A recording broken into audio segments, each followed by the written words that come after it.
I started looking at the molten metal.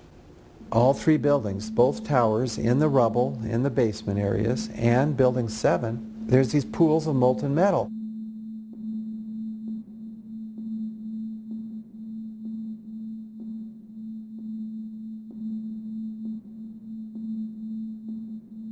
You'd get down below and you'd see molten steel running down the channel rails, like you're in a foundry. Like lava from a volcano. The molten steel was found 3, 4, and 5 weeks later, when the rubble was being removed. He said that molten steel was also found underneath World Trade Center 7. So I'm looking through the official reports. What do they say about the molten metal? They say nothing. Now, wait a minute. This is important evidence. So where'd that come from? Thermite is so hot that it'll just cut through steel, through structural steel, for example, like a knife through butter. The products are molten iron and aluminum oxide, which goes off primarily as a dust. You know those enormous dust clouds? You can imagine when you assemble these chemicals on a large scale.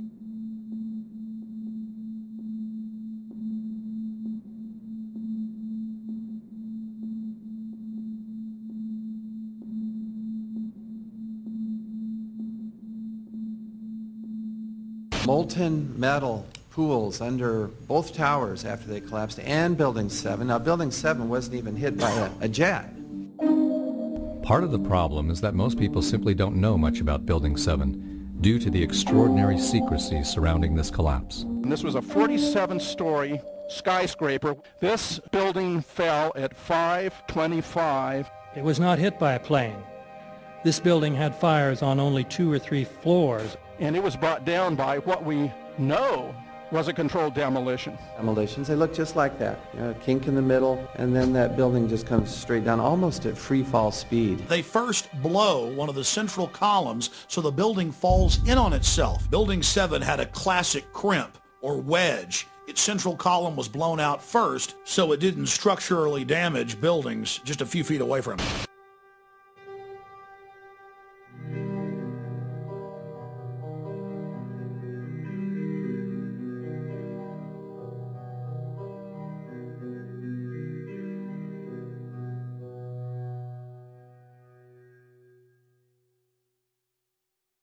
Our office was on the B1 level. As I was talking to a supervisor at 8:46, and all of a sudden we hear, boom!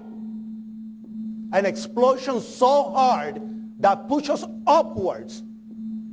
And it came from the basement between the B2 level and the B3 level.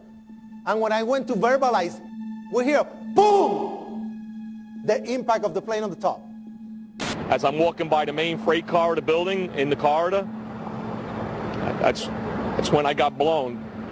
I mean, the impact of the explosion threw me to the floor, and that's when everything started happening. All of a sudden, a big impact happened again, and all the ceiling tile was falling down, the light fixtures were falling. You know, you got to go clear across the whole from 1 to 2 World Trade Center, and then all of a sudden, it happened all over again. Something else hit us to the floor. Right in the basement, you felt it. Walls were caving in, everything that was going on. I mean, I know of people that got killed in the basement. I know of people that got broken legs in the basement, people that got reconstructed.